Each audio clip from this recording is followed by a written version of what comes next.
Hey everyone, it's Serena, and if it's your first time checking out my blog, then welcome, and I hope you keep coming back for more. Anyway, today I'll be discussing how I made my quote-unquote pizza dish.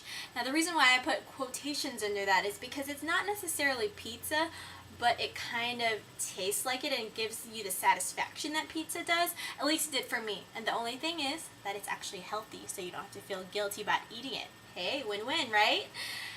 So, as you might be able to tell from my last blog post, I am obsessed with anything that has cheese in it. So, obviously pizza would be one of my favorite dishes. So, I wanted to really make something that is kind of guilt-free, but it gives me the same taste that pizza does. So last Sunday, I came up with this dish because I went to church and they're giving away free bread loaves. One per family. Can you believe that? Anyway, so I got this whole grain artisan bread loaves. I cut them up, and so you won't be able to really see what it looks like, but it's the type of bread that, I wouldn't necessarily like eating on a normal basis because it's not that soft, fluffy, yummy bread that I usually use for sandwiches. But this bread was free, and it was going to expire the day I got it, so I knew I had it to use it somehow. So I decided, hey, instead of making my own homemade pizza crust, I could just use that.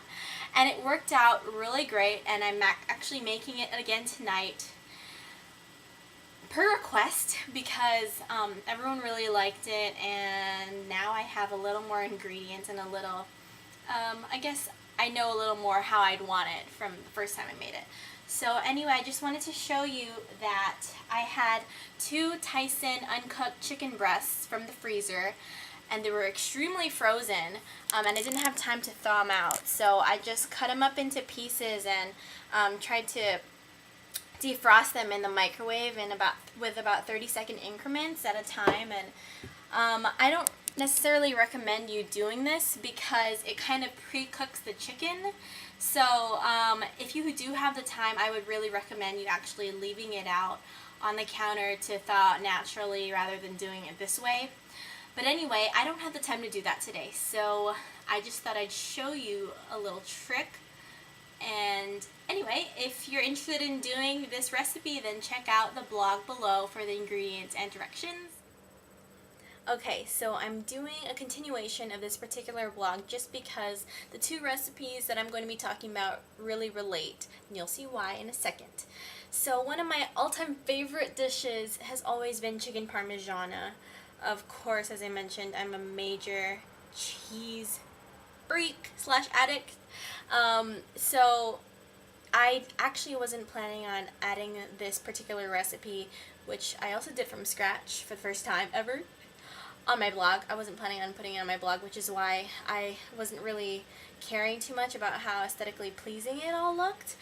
But since it turned out good, I decided to put it on my blog without making a whole different batch to make it all look nice and pretty. So bear in mind that that's why it doesn't look that great, but it tastes great. So I think that it's a great one to try, and it was super duper duper easy and so healthy for the most part. So for all of you Italian food lovers, this is a great one for all of you without having to worry about your waistline or feeling all bloated, but it was extremely good tasting both of the dishes. So I hope you all give it a try, and I just wanted to thank you all so much for checking out my blog.